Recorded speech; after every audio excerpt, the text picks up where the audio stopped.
안녕하세요. 도기환입니다. 경매 성공 비법 두 번째 시간입니다. 저번 시간에 했었던 것 중에 핵심 충고 하나는 자본 운용법을 개발하라 이거입니다.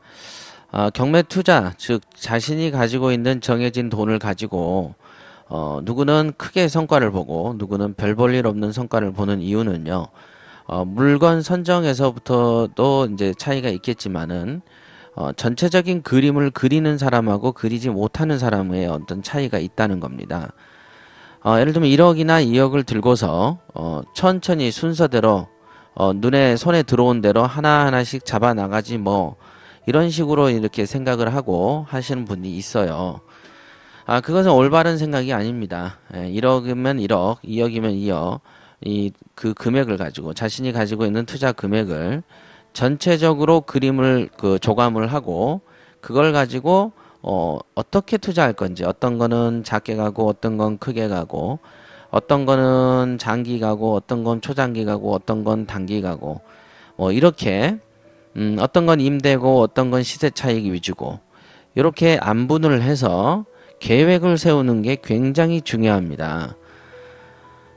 이런 계획을 세울 수 없는 사람하고 이런 계획이 있는지도 모르는 사람은 절대로 자신이 가진 그 돈을 가지고 큰 성과를 볼 수가 없습니다.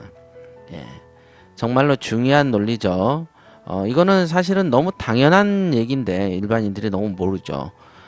국회가 한 해 예산을 통과시켜 주면은 행정부는 그 예산을 가지고 1년 동안 알아서 요리조리 짜임새 있게 쓰는 것이죠.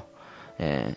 그런 식으로 이렇게 살림을 잘 하는 거를 보고 잘한다 이렇게 얘기를 하는데, 물론 그런 어떤 행위를 잘 못하는 사람들이 훨씬 많습니다. 우리가 이제 건물을 건축을 할 때도 조감도라는 표현이 있죠. 예, 위에서 내려다보고 옆에서 보고 미래의 어떤 비전을 이렇게 미리 그림을 그려놓고 그 그림과 계획에 맞춰서 추진해 나가는 행위가 굉장히 중요한데, 어떤 행위를 하기 전에 제일 먼저 중요한 게 비전을 그림으로 그리는 것이죠. 그러면 1억이나 2억을 가지고 있는 돈의 어떤 비전, 그림을 먼저 그리라라고 하는 것은 사실은 굉장히 당연한 거 아니겠습니까? 그죠? 자, 오늘은 두 번째 시간입니다. 핵심 충고 둘. 이렇게 한번 보시죠. 둘. 핵심 충고 둘. 경매 투자의 목적을 절대로 잊지 마라. 이런 거 잊지 마십시오. 우리가 보면은 사람들이 이렇게 목적을 잘 잊어버리는 속성이 있습니다. 처음에 가진 생각이 불과 몇 시간도 안 지나서 생각이 후딱 바뀌어버리거나 애초에 자기가 계획을 세웠던 것들이 나중에는 시간이 지나면 잊어버리는 기도 하죠.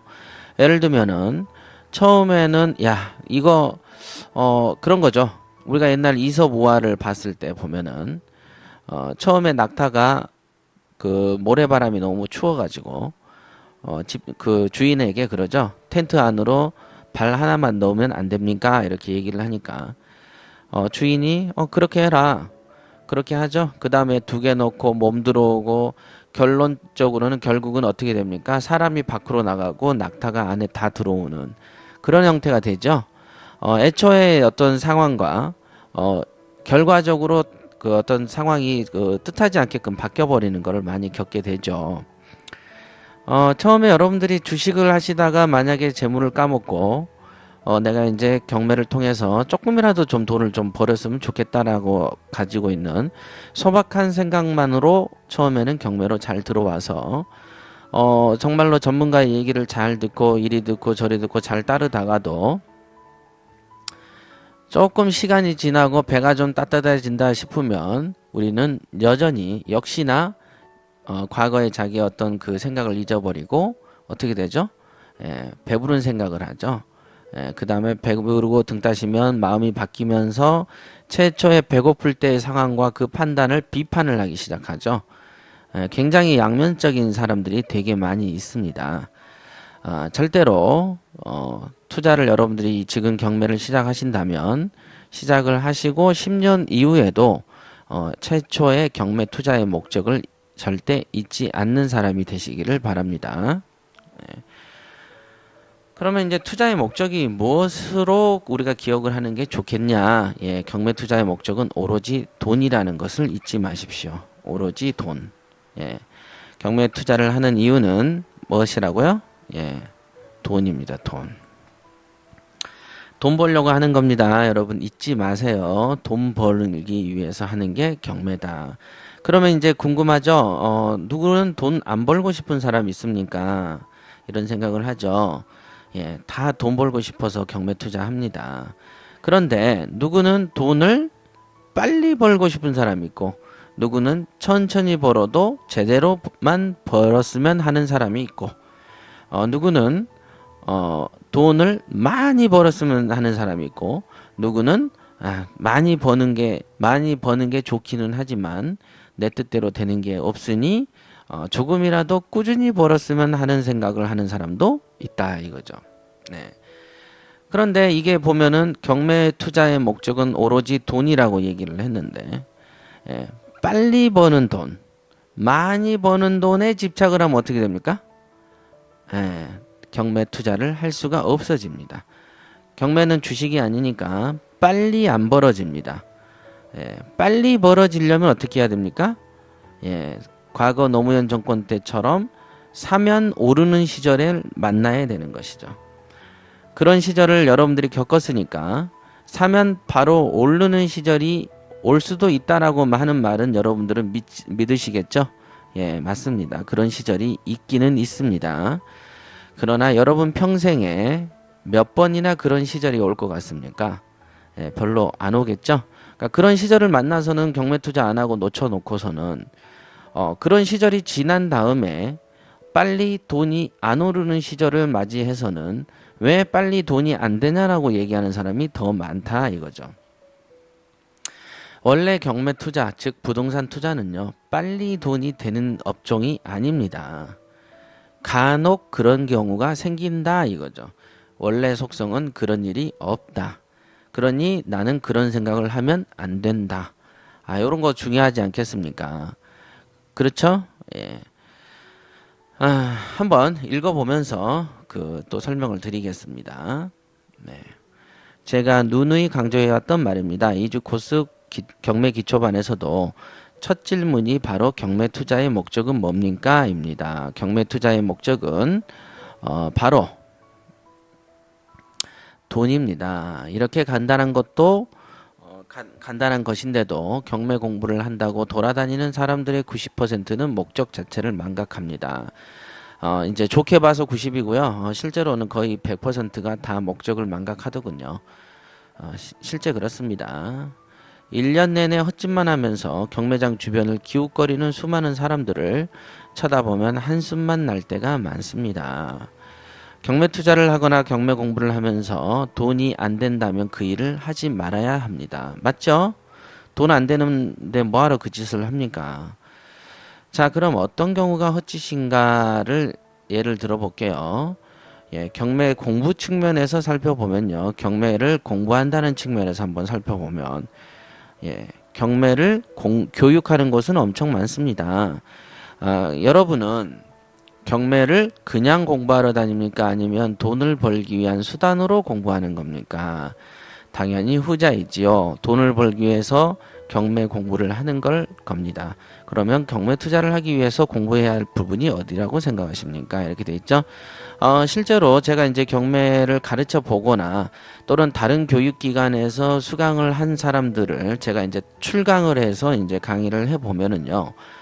경매 공부를 하는 목적이 돈을 버는 것인지를 모르고 그냥 경매 공부만 합니다. 그렇지만 누가 물어보면 그 사람들은 돈 벌려고요 라고 말은 하지만 돈에 집착하는 공부를 하지 않고 그냥 공부에 집착하는 공부를 하는 경향들이 있습니다. 예. 경매 투자의 성공을 위해서 공부해야 될 분야는 그리 많지 않습니다. 여러분이 열심히만 한다면 놀면서 공부해도 2개월이 안 넘습니다. 그죠? 그런데 특히나 경매 투자를 위해서 재개발, 재건축, 풍수지리 등은 아예 쓰잘머리가 없는 공부임을 알려드립니다. 이렇게 해놨죠? 우리 사회에서 지금 재개발, 재건축, 풍수지리가 이슈가 돼서 요걸로 돈벌이를 했던 시절이 바로 노무현 정부 때죠. 예, 그때는 부동산이 호황이었기 때문에 재개발, 재건축, 풍수지리 이런 학과가 많았고 그 당시 언론사에서도 이런 강좌를 많이 개설을 해서 돈을 벌었었습니다. 한때는 무슨 디벨로퍼 과정이니 무슨 요즘에 있는 무슨 자산 관리사 뭐 무슨 관리, 뭔 관리 이런 거 많잖아요. 이런 공부가 한때는 되게 많이 판을 쳤지만 지금은 없어졌죠. 예, 저도 부동산을 하는 입장에서는 재개발, 재건축 이런 거 관심이 있지 않겠어요? 관심도 있지만 경매 투자를 하는 입장에서는 재개발, 재건축도 부동산 투자에서는 알아둬야 될 지식에 포함은 되어 있습니다. 하지만 재개발, 재건축 공부는 누가 하냐면요. 재개발하고 재건축으로 업무를 보는 공무원이나 기타 그에 준하는 사람들이 주로 이 절차나 과정을 잘 알아야 하는 겁니다. 경매 투자에서 재개발, 재건축의 그 지식은 필요가 없죠. 예, 여러분들이 중요한 것은 재개발, 재건축과 관련해서 요즘에 이 지역에 또는 이 물건의 시세에 미치는 영향을 알아내는 것이 여러분하고 밀접한 관계인 것이죠. 그렇죠? 예, 그런 겁니다. 그리고 재개발, 재건축은 여러분이 그 개미 투자자 입장에서 이 재개발, 재건축에 미치는 영향력은 극히 미미합니다. 그죠? 그러니까 애초에 이런 걸 공부하려고 2달, 3달을 쓰는 것 자체가 헛공부하는 겁니다. 예. 이 강의를 들으러 다니는 그 홍보하는 사진을 보면 수도 없는 사람들이 앉아서 공부하는 걸 보는데요. 제가 늘 말했죠. 돈이 되는 핵심 공부를 하시라. 이겁니다.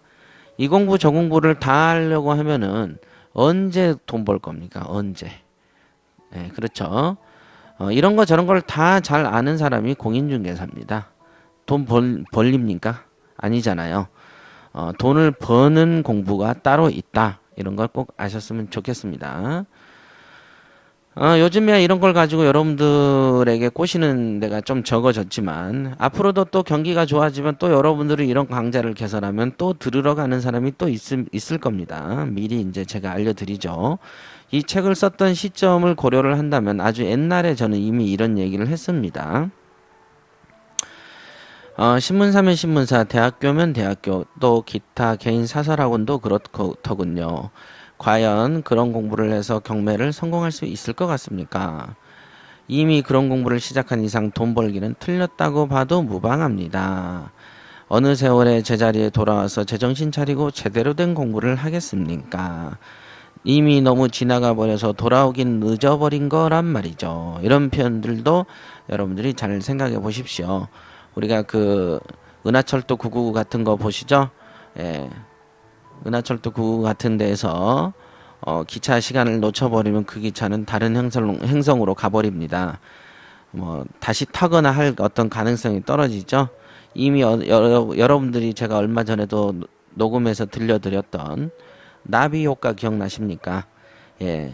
한 번의 선택, 사소한 선택이 여러분의 먼 미래, 10년, 20년 후의 미래의 모습도 바꿔버리게 됩니다. 그런 거 순간의 선택을 너무 쉽게 생각하지 마시기 바랍니다. 자, 그 다음에는 그 다음 다른 예를 들어볼까요? 투자하는 관심 물건을 살펴볼까요? 예. 아까는 뭘 살펴봤죠?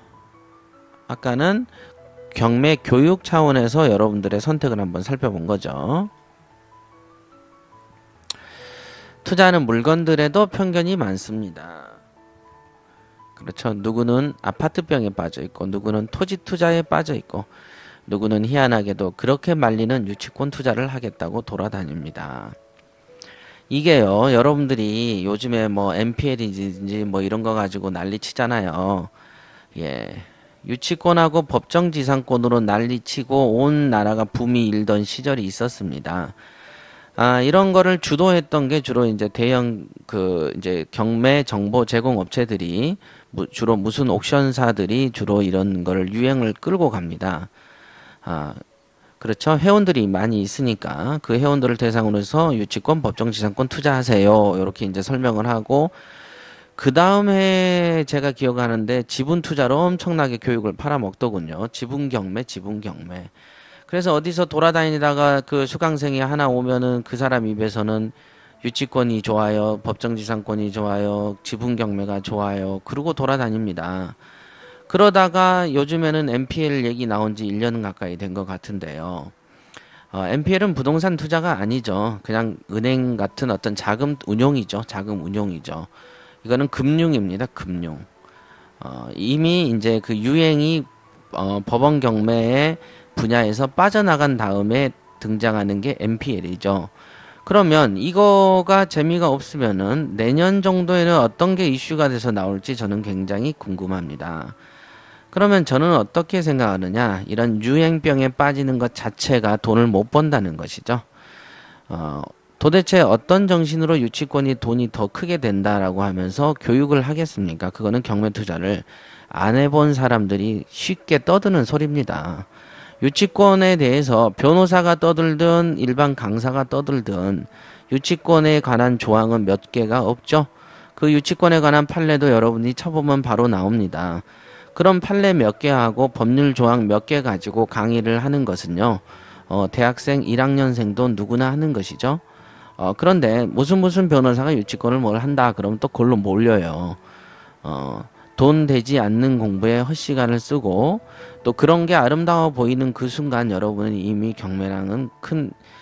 경매에서는 큰 성과를 보기가 어려운 사람이라는 것을 확인할 수 있습니다. 자, 정작 돈을 벌 수 있는 우량 물건에는 관심도 없고 자기가 좋아하는 지역에만 빠져서 난 강남구, 난 송파구, 난 서울 이렇게 하죠. 또는 돈 많이 남는 물건은 다 필요 없고 난 아파트만 원한다고 하든가 월세를 받는 것이 얼마나 좋은지 생각하기도 싫은 듯이 월세를 많이 받는 것은 세입자들이 자신을 괴롭혀서 피곤할 거라서 싫다고 하기도 합니다. 예. 또 아무리 고수익이 남더라도 수리 비용이 많이 드는 물건은 싫다고도 하고 출퇴근을 하기 쉽게 역세권에서 5분 거리 안에 있는 물건만 원한다고도 합니다. 단독주택은 생활이 불편해서 하고 싶지 않다고 하고 인근에 대형마트가 없어서 싫고 동네가 노후돼서 싫다고도 하고 다주택을 보유하면 세금을 많이 낼 것 같으니까 여러 채는 싫다고 하는 등 셀 수 없는 많은 핑계를 댑니다. 이렇게 써놨죠. 예. 다 실화들입니다. 저는 이제 여러분들을 많이 만나보지 않습니까? 다 여러분들이 하던 소리들을 얘기하는 겁니다. 이런 게. 아무리 고수익이 남아도 수리 비용이 많이 드는 물건은 싫다고 하죠. 그 다음에 역세권에서 5분 거리 안에 있는 걸 원한다.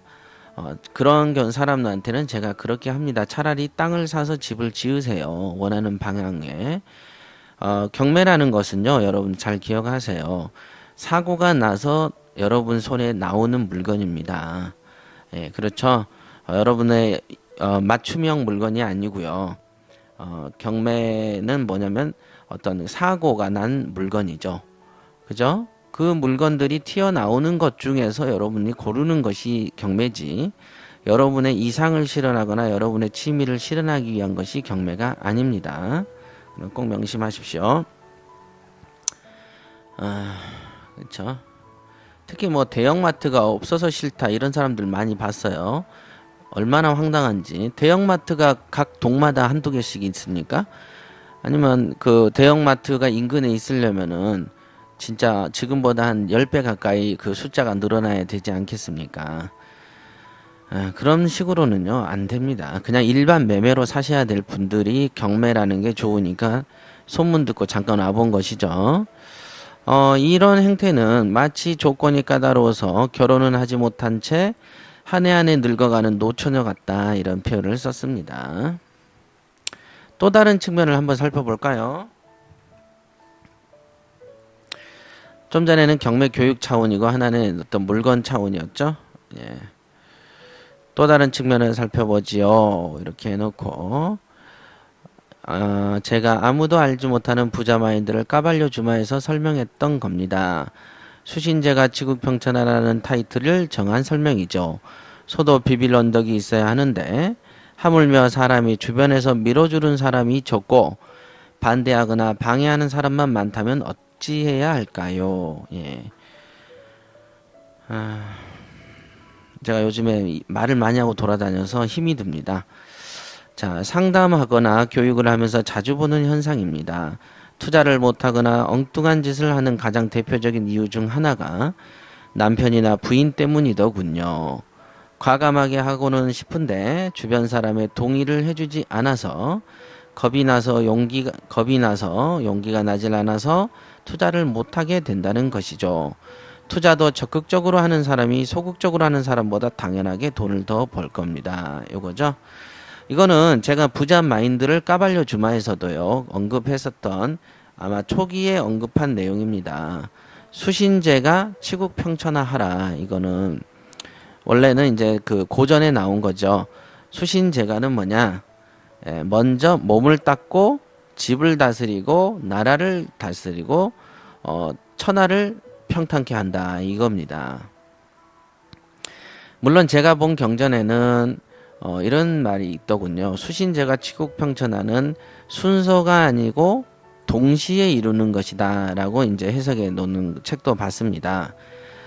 그런 거야 뭐 어찌됐든 물론 능력이 있으면 수신제가 치국평천하도 동시에 해내면 좋겠죠. 그러나 그렇게 능력 있는 사람이 적다라는 것이 사실이니까 먼저 몸을 닦고 그 다음에 내 몸을 단련하고 수련하고 집을 다스리고 그죠? 그 다음에 나라를 다스리고 그 다음에 천하를 평탄케 한다. 이게 순서죠. 즉 이거는 또 어떻게 이해를 할 수 있냐면 천하를 평탄케 하고자 하는 큰 뜻이 있는 사람은 제일 먼저 하는 게 자기 몸을 닦고 그 다음에 집을 다스려라 이겁니다. 이게 경매를 하다 보면요 웬 놈의 사람의 말들이 많은지 정말로 저는 이해가 안 되는 것 중에 하나가요. 돈 벌고 싶으시죠, 그죠? 그러면 시키는 대로 하면 됩니다. 누가 시키는 대로 해야 됩니까? 전문가가 시키는 대로 하세요. 그죠? 뭘 해본 사람 말을 들어야 되는데 안 해본 입장에서 그냥 자기들이 가지고 있는 일반론적인 반대만 하는 거예요. 그러면 여러분이 생각을 해보세요. 여러분이 반대하는 걸 극복하고 여러분들의 이익을 위해서 정말 성심성의껏 해줄 사람이 대한민국에 한 명이라도 있겠습니까? 여러분들이 반대하는데? 해달라고 바지꼬랭이를 잡아도 될까 말까 하는 게 현실이지 않습니까? 여러분들 그죠? 무슨 체대를 보내도 그러고 음대를 보내도 그렇고 다 그런 식이죠. 근데 반대하는 사람을 갖다가 깨우쳐서 끌고 가는 사람이 그런 성인이 있을까요? 돈벌이에 없습니다. 즉 여러분들이 정한 어떤 이게 나비 효과랑도 연결이 되죠. 일단은 이런 현상들이 되게 많다.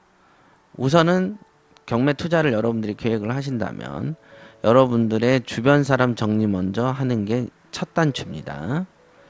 이거를 우습게 아시는 분이 성공한 사례를 본 적이 없습니다. 한번 해보십시오. 제가 왜 이 말을 하는지를 알 겁니다. 자, 그 다음 읽어보시죠. 자, 독자 여러분도 적극적으로 하면 됩니다. 누가 말립니까? 예. 얼마나 자신이 없으면 돈이 벌리지 않는 한심한 현재 상황을 타파하는 것을 망설이는지 답답할 따름입니다. 어디까지나 선택은 본인 몫이고 본인이 알아서 해야 되는 것이겠지만요. 이렇게 돼 있습니다. 요거는 좀 책 편제를 잘못했네요.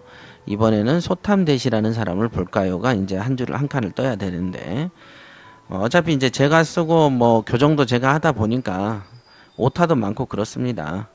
이런 건 다 이해를 해주세요.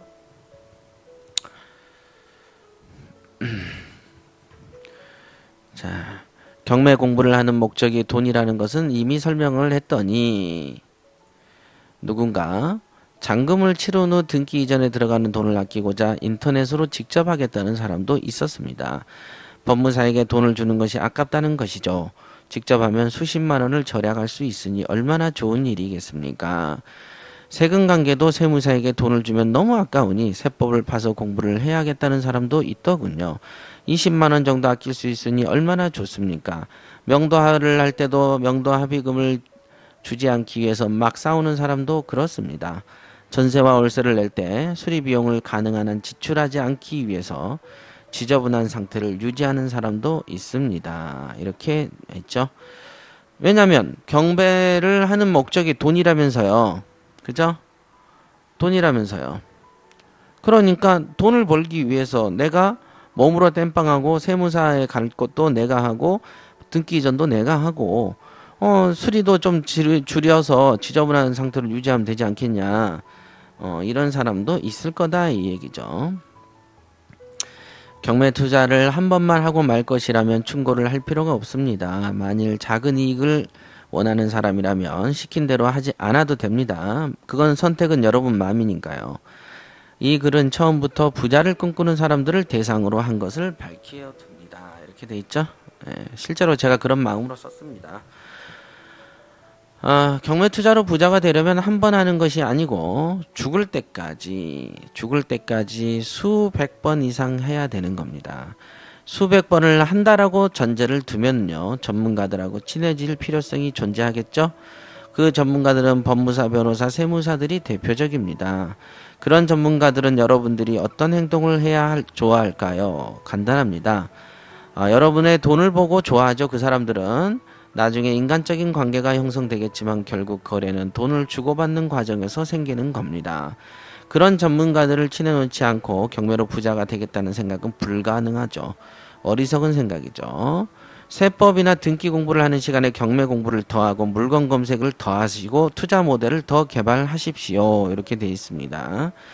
한 번만 하고 세 번만 하고 10번만 할 거라면은 지금처럼 하시면 됩니다만은, 내가 이걸로 인생을 바꾸고 내 밑에 그 자녀들한테 내 지식을 전수하고 내 자녀들 또한 어떤 그 운명을 바꿀 수 있는 어떤 기회를 제공할 수 있다면, 그런 전제하에서 본다면 여러분들은 경매의 초창기에서부터 법무사, 변호사, 세무사들을 어떤 조인해 놓고 인간관계를 형성해 나가야 되는 겁니다.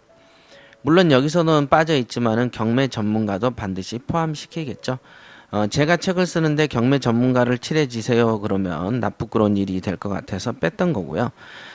실제로는 이제 우리도 최고위 반에서 제가 강의를 해 보면은 여러분들이 이제 공부를 열심히 하다가 본인이 투자하다 보면 아무리 실무 내용을 가르치더라도 자기가 실제로 어떤 필드에 나가서 입찰을 보거나 자기 거를 하다 보면은 매번 부딪히는 상황에서 자기 어떤 심리적으로 극복해야 될 것들이 많이 생기고요. 그 다음에 어떤 사소한 어떤 선택의 순간들이 많이 옵니다. 명도에도 오고, 뭐 수선에도 오고, 판매도 오고, 세를 낄 때도 그런 어떤 그 문의사항들이 오죠. 그 궁금증이 생깁니다.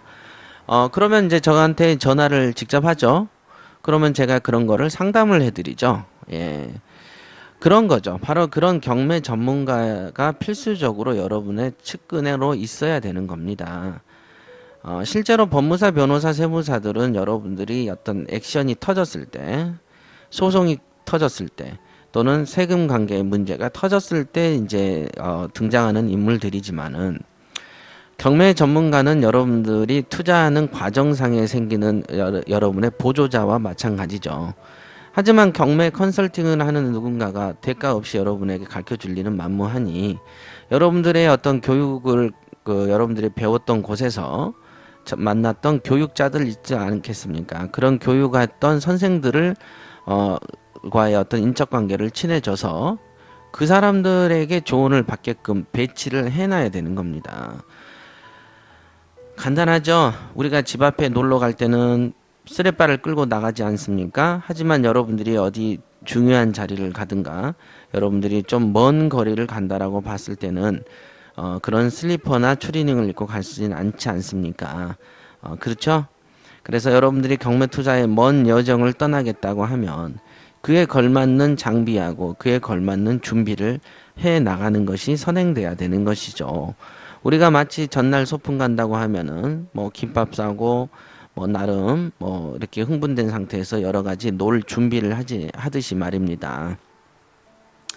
근데 그런 것도 하지 않고 무슨 경매 투자하러 들어와 가지고는 그냥 아무 준비도 안 돼 있고 마음가짐도 안 돼 있고 집안 단도리도 안 돼 있고 뭐 전문가들을 어떻게 처신을 하고 어떻게 친할까 그런 고민도 안 한 채로 당연히 나는 너무 잘난 사람이니까 이런 전문가들이 나를 알아서 모셔줘야지라고 착각을 하는 것도 너무 많죠.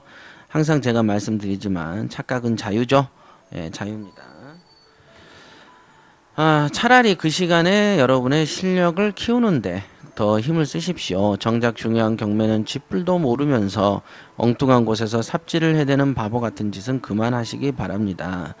이렇게 할까 저렇게 할까 망설임이 오는 순간에 잊지 말아야 할 것은 여러분의 경매 투자의 목적은 지구 평화를 위하거나 인격 실현을 위해서가 아니고 다만 돈을 벌기 위해서라는 것입니다. 이렇게 했습니다. 맞죠? 예, 중요한 내용입니다. 꼭 명심하십시오. 여러분의 경매 투자의 목적은 지구 평화입니까? 인격 실현입니까? 아니면 여러분의 체면 치레입니까? 어떻습니까? 여러분들이 2013년에 물건을 샀습니다. 그러면 이 물건을 2년 후, 3년 후에 내가 언제까지 갖고 있다 팔겠다라고 생각을 했을 때 여러분의 어떤 낙찰 가격의 판단 시점은 오늘 이 투자하는 시점이 될 수밖에 없지만은 판매하는 것 또한 고려를 했을 때 내가 몇 년 이후에 어떻게 시세 변동이 있을 거 향후에 어떻게 변화되는 상황 시간이 변하니까 어떤 조건도 변하지 않겠습니까? 이런 변하는 상황도 고려한 투자가 되어야 되는데 당장에 지금 오늘 살고 내일 죽어버릴 사람처럼 오늘에 가지고 있는 조건만 중시해서 투자하는 것은 되게 멍청한 짓이라는 거. 우리가 농사꾼도요. 봄철에 씨앗을 뿌릴 때 가을철에 거둘 거를 겨냥을 해서 씨를 뿌리지 않습니까? 씨앗을 뿌리고 나서 왜 오늘 안 나와 내일 안 나와 이런 농사꾼 보셨습니까? 그런 사람 없습니다. 농부들은 기본적으로 이 씨앗을 뿌렸을 때 어느 시점에 성과가 나오고 그 성과를 보기 위해서 그 6개월이든 7개월 동안 내가 무슨 짓을 해야 되죠? 약도 쳐야 되죠. 뭣도 봐야 되죠. 태풍이 와서 쓰러지면 또 세워줘야 되죠. 뭐 친환경 농법 써야 되죠. 뭐 어찌해야 되죠. 농사도 그렇게 머리를 쓰는데 어떻게 수천 수억을 버는 어떤 경매에서 그 정도 머리도 안 쓰고 벌리기를 바라십니까? 요거는 여러분들이 열심히 한번 생각을 해보시고요. 제가 지금 말하는 그 것들이 여기도 이제 다음 시간에 있겠지만요. 핵심 충고입니다. 핵심 충고를 추린 겁니다. 1, 2, 3, 4가 여러분들이 내가 왜 경매에서 여러분이 그동안 빚을 못 받는가를 고민이 되시면 반드시 제가 지금 강의하는 것을 골몇 번 더 듣고 여러분들을 처절하게 반성을 통해서 한번 개선해 나가시길 바랍니다. 그러면 오늘은 여기까지 하고요. 다음 시간에 뵙겠습니다.